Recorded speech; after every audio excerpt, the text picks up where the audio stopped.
Could Israeli airstrikes in Syria trigger war between Israel and Russia? Israel remains determined to continue pounding Iranian forces in Syria in a bid to keep Tehran's forces away from Israel's northern border. At the same time, Russia has thousands of troops in Syria that could be caught in the crossfire, or even become belligerents if Moscow tires of its Syrian ally being pummeled. And if Israel and Russia come to blows, would Israel's big brother, the United States, feel compelled to intervene? Not that Jerusalem or Moscow are eager for such a fight. Neither of us desire a military confrontation, a senior Israel Defense Forces official told me during a recent interview in Jerusalem. It would be detrimental to both sides. Yet Israel's policy boils down to this: it will do whatever it sees as necessary to eject Iranian forces from Syria. And if Russia doesn't like it, then that's just the price of ensuring that Syria doesn't become another Iranian rocket base on Israel's border. A big thank you to our sponsor, War Thunder. War Thunder is a military vehicle online game with more than 20 million players online on PC, Xbox One and PlayStation 4.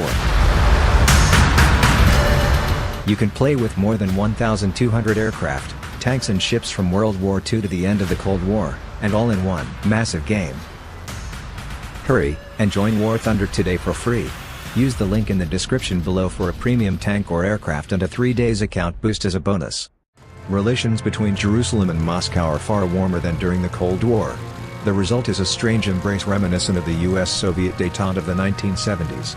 On the surface, a certain friendliness and desire for cooperation.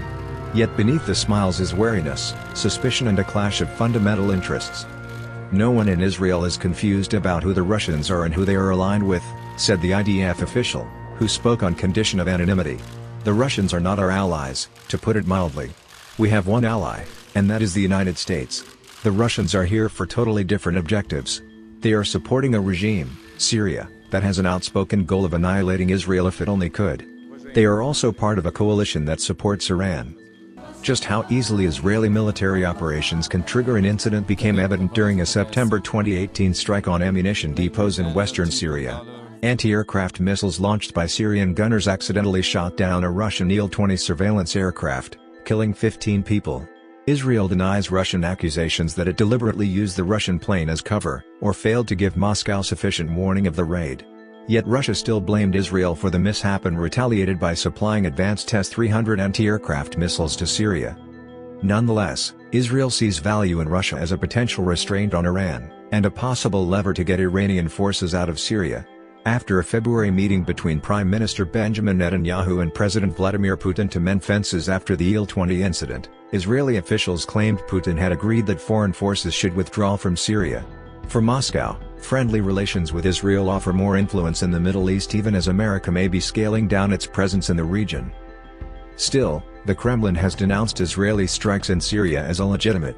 Syria has been a Russian ally for more than 50 years, and it was Russian airstrikes, along with Iranian and Hezbollah troops, that saved Syrian President Bashar al-Assad's faltering regime from ISIS and other rebel groups. At least 63,000 Russian troops have served in Syria since 2015.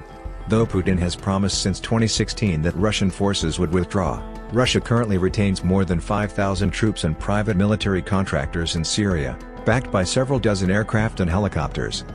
And Russia is in Syria to stay.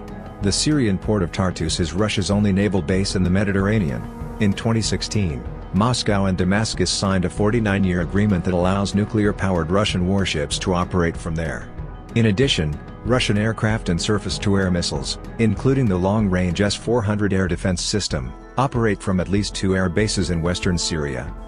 Israel can live with the Russians next door, but not the Iranians. Israeli officials warn of Tehran's plan to station 100,000 Iranian and allied troops in Syria. Hezbollah, with its estimated arsenal of 130,000-plus rockets, already menaces Israel's Lebanon frontier. Syria joining Lebanon as a second Iranian rocket base is the stuff of Israeli nightmares. We can, and we intend to, make it as difficult as possible and inflict a price tag that the Iranians aren't willing to pay, the IDF official said. And the Israeli Air Force has been just doing that, attacking Iranian and Hezbollah targets hundreds of times, Netanyahu announced after a devastating attack on Iranian arms depots near Damascus International Airport in January. "We continue to implement our plans," the IDF official replied when asked if Russia would deter Israeli raids into Syria. "Our activities suggest that, despite everything, we enjoy significant freedom of action." But more telling was his one-word response when asked how willing is Israel to fight for that freedom of action.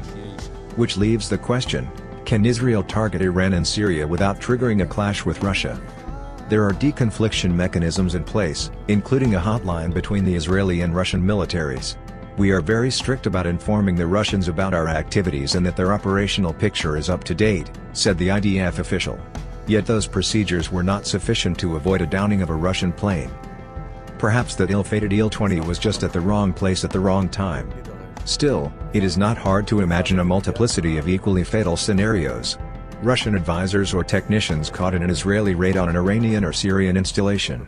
An errant Israeli smart bomb that hits a Russian base, or a Russian pilot or anti-aircraft battery spooked by a nearby Israeli raid into opening fire.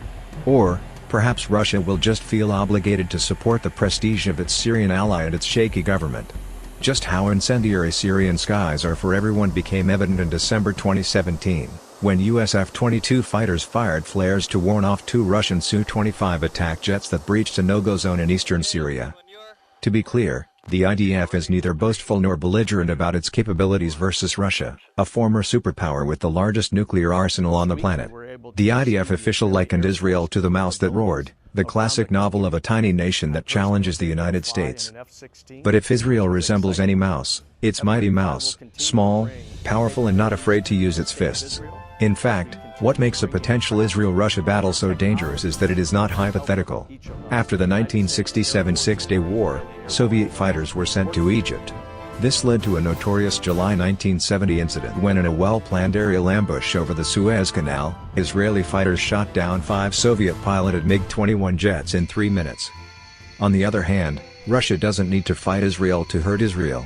Indeed, the IDF official seemed less concerned about a physical clash between Israeli and Russian forces, and more concerned that Russia could choose to supply advanced weapons, such as anti-aircraft missiles, to Israeli enemies such as Syria and Iran. In the early 1970s, the Soviet Union supplied numerous air defense missiles and guns to Egypt and Syria, which inflicted heavy losses on Israeli planes in the 1973 October War. If it wants to, Russia can make Israeli air operations very expensive. As always with the Arab-Israeli, or Iranian-Israeli, conflict, the real danger isn't the regional conflict, but how it might escalate. In the 1973 war, the Soviets threatened to send troops to Egypt unless Israel agreed to a ceasefire. The United States responded by going on nuclear alert. Were the Israelis and Russians to come to blows, or if Moscow were to seriously threaten military force against Israel, could the United States risk a grave loss of prestige by not intervening to back its longtime ally? Could Russia, whose Syrian intervention is a proud symbol of its reborn military muscle and great power status, not retaliate for another downed Russian plane or a dead Russian soldier? Which leads to the ultimate question, could tensions between Israel and Russia lead to a clash between American and Russian troops? In the end, somebody will have to back down. But Iran isn't about to give up its outpost on Israel's border, and Russia probably can't force them to. Then there is Israel, which is grimly determined to stop Iran. As the IDF official said, "We have proven over more than 70 years as a sovereign state that you don't push us around."